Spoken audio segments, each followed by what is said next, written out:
Hey there everybody, how's it going? Nice to see you again. It's been a while. And there's a reason for that, which I'm going to get into in this video. What I'm doing today is I'm in my favorite place to test stuff, and I'm going to be exposing 4 sheets of Cat Labs 80 4x5 black and white sheet film, because I've had a box of this stuff for a while now and I want to test it. But that's going to be the topic for the next video that I do after I process the film and see how it is, and etc., etc. The topic of today's video is something a little different, okay? And this is a big video because it's me really coming to terms with my photography and what it means to me and what I want to do going forward. And it's also kind of, well, I'll get into all that. But this video isn't going to make any sense at all unless you understand where I'm coming from. And what I mean by that is what do I personally make my photographs for? Why do I photograph? I mean, this is existential stuff here, okay? What's interesting is that art, to understand art, you have to study philosophy, because understanding art is a branch of philosophy, aesthetics, okay? It's part of the philosophical school of thought of aesthetics. And so it's a deep subject, and there's a lot of varying opinions on it. But for me, I believe that there are varying levels of quality of photography. And, you know, and why, I mean, that sounds stupid when you say it, but why do I have to say that? Well, even Ben Horn rolled his eyes in a video he made when he used the term fine art photography, you know, and there's been some backlash against the term fine art photography. My argument against that, or against not using the term fine art, is then what is Ansel Adams' work, right? Ultimate photography? As good as it gets photography? I don't know. I mean, I would definitely personally, you know, what is fine art? I'm not going to get into all that.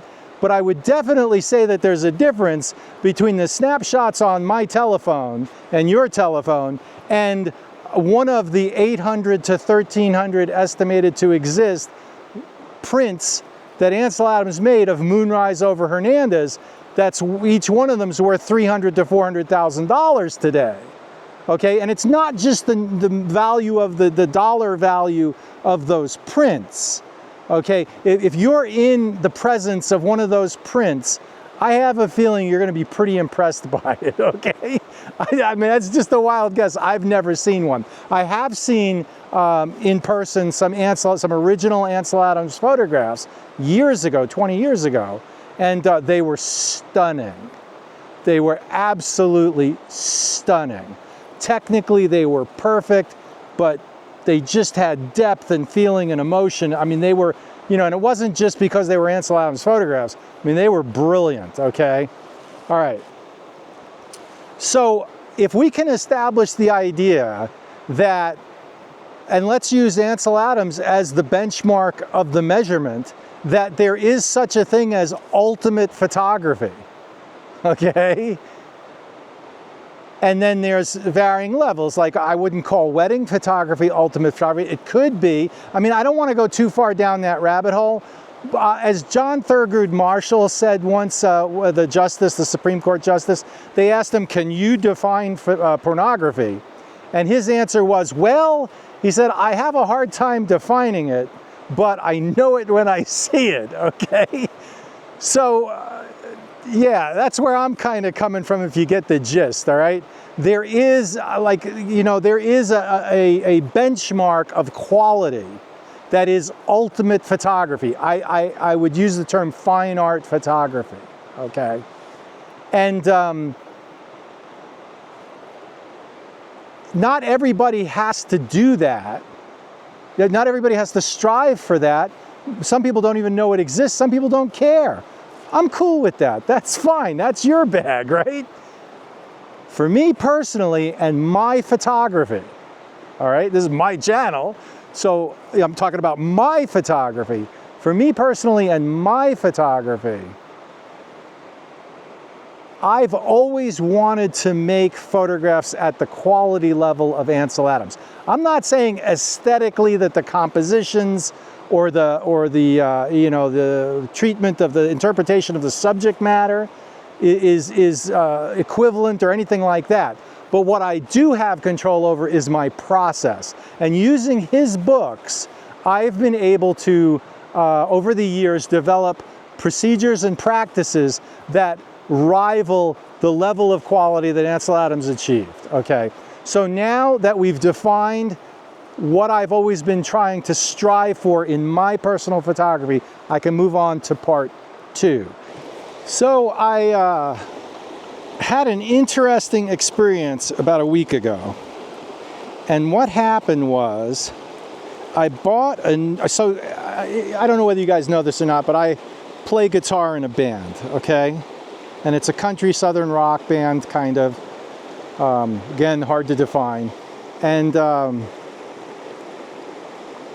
so I bought a new amplifier for my guitar. And what I bought was a Fender Deluxe Reverb Reissue tube amp. Okay, because I had a Blues Junior tube amp, and it just wasn't big enough, whatever. I wanted a little bit better sound, right? But I was very happy with the tube amp. And so I bought a Fender Deluxe Reverb Reissue, which is one of the most recorded amps in history, and it has that sound that you're looking for in an electric guitar. And so I got it the week before last, whatever, and the last Friday, we took it out, we had a gig, and we went and I played it for like 3 hours, playing our set list, playing our music. And I was digging it. I was feeling it, man. It was sounding great. I was feeling the music. I was feeling what I was doing. Okay, I could feel it. It was like, it was a great feeling, all right? Well, it turns out that I discovered that the reverb channel, it's a new Fender amp, pretty typical. The reverb channel was jacked up, okay? It turned out to be something not that big a deal. But anyway, I returned the amp, and I got, that Saturday, next Saturday, I returned the amp and I said, okay, I'm enough screwing around with the tube amps. You know, there is a reliability issue, you gotta keep them working, it's hard to get the tubes, etc., etc. I came up with all these excuses. And so I replaced it with a top of the line Boss solid state 100-watt Katana Artist Series, which is, all the reviews said it was absolutely the, you know, the thing, right? Interestingly, the next day, so Friday I played the Fender Deluxe Reverb and loved it. Saturday I took it back because it was defective, the reverb channel, and picked up the Boss Katana 100-watt Artist Series. And Sunday I had a 3-hour rehearsal, and I figured this is a great time to try out the new solid state Boss Katana. So I get to the rehearsal, and after about, it sounds great, and after about 20 minutes, I'm like, man, this is not doing it. Like, it's kind of hurting my ears. Like my ears aren't appreciating this. This kind of sucks, okay? Seriously. And then I realized, like, it's the difference between a tube amp and a solid state amp. And somebody said, because Fender has a Tone Master, which is a solid state, as near as they can make it, replica of the Deluxe Reverb Reissue with the tubes in it. And it was That Pedal Show on YouTube. And they did a review, they A-B'd them and compared them. It's like an hour-long video. And the conclusion, and somebody in the comments said, you know, the Tone Master sounds great, but after about 20 minutes, I'm tired of listening to it.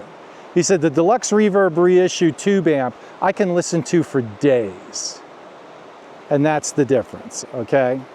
And that got me thinking, so to wrap up that story, the next day, Monday, I zipped back to Guitar Center and I returned the Boss Katana, and I said to the guys, hey, you still got that deluxe reverb reissue that's got the problem with the reverb channel? I said, if you want to scratch and dent that, I'll take it.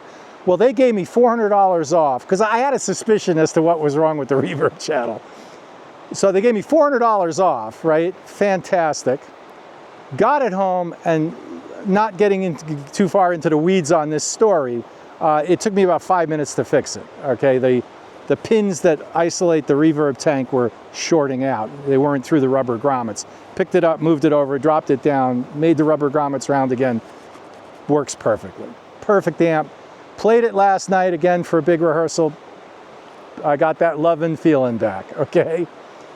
But in the back of my head, I'm saying to myself, you know, there's an analogy here to my photography and the dissatisfaction that I have had for the past 20 plus years with digital photography. The Boss Katana solid state amp is a very good amp. It's a great amp, but it's not a tube amp. It doesn't have soul, okay? A tube amp is a living, breathing creature. It's not perfect, but it's glorious. That's film photography. Digital photography is great, and I wouldn't want to shoot a wedding with film or something like some craft thing, right? It's great for 90% of today's photography, but is it the right tool for fine art, ultimate Ansel Adams quality level photography? And for me personally, that answer is no. And that's what I have been struggling with. That's why I've tried all these full frame cameras. That's why I've screwed around. I've never been satisfied with my digital cameras. And that's why the Fujis are good enough, because I don't care if you shoot with a Fuji GFX or a Hasselblad medium format digital camera or the Sinar medium large format digital back. It's still digital photography. You know, the winds of artistic inspiration, the winds of the muse don't blow through it. It's a virtual computer interpretation of your vision. Whereas now again, this is just my personal opinion, okay? And it's been a revelation for me. There's something very not satisfying to me personally about digital photography. Does this mean I'm going to get rid of my Fujis? No, but it does mean I'm not going to pursue digital photography as a fine art ultimate photography pursuit. It's not for me. The end result isn't there, okay? I'm going to shoot film, and I'm going to shoot 4x5 film. And that's what I'm going to do moving forward, because for me personally, I know I can achieve my personal goals in photography with this medium, and this is why. It's the difference between a living, breathing tube amp that's a complete pain in the ass. The tubes are expensive, keeping it running is expensive, you need to know what you're doing, you have to change the capacitors in it because they go bad. I mean, the solid state amp is disposable, but it's going to work for 10 years and then you throw it away. It might work for 5 years and you throw it away, whatever. The tube amp, like every couple of years, it's going to need some maintenance. It's a pain in the ass, just like film photography. And you got to know what you're doing, but the end result is that ultimate nth degree level of quality that, for me personally, makes it worth doing. It's worth wasting my time doing it. Am I going to get anywhere with my photography? Am I going to be Ansel Adams? No. I seriously doubt it. It would have happened already, right? But I do kind of regret right now at this point that I wasted 20 plus years screwing around with digital photography, trying to make it into ultimate nth degree photography. And I also, just as a side note, I think it's ironic that Ben Horn, who is one of the classic fine art photographers at this point, by my definition, has a problem with the term fine art. And maybe he doesn't, I don't know. Maybe I'm reading way too much into it. I know he's a great photographer. And a fine art photographer or an ultimate photographer, or however you want to define that, okay? But that's, for me, what I want to do moving forward. And I hope this video made some sense, because for me, it was a real existential crisis that turned into an existential revelation about like why I've been so dissatisfied for the past 20 years. And if you guys have been watching my channel, you know, Photo Universe before this, since 2011, which is all still up there, you can go watch it, or this channel, right? You know, when I first started this channel, I wanted to do film photography. But, you know, I still always had that, like, digital's so much easier and all the excuses that you use, right? But film is where it's at. So what I'm going to do now is I'm going to shoot the Cat Labs film, and then next video I'll tell you what I think of it. I have my suspicions. I'll give you a little sneak peek into what I'm thinking.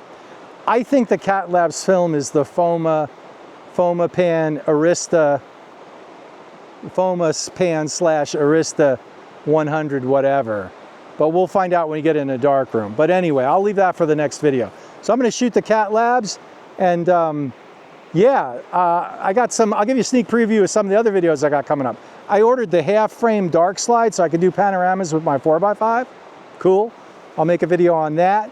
And I also ordered this really cool Intrepid focusing hood thing that goes on the back of my Intrepid 4x5 camera. And maybe that'll speed up the process, like if it's windy or whatever, I won't need a dark cloth, which can be kind of a pain in the butt, all right? So, and I'll make a video on that.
Okay, there it is, 4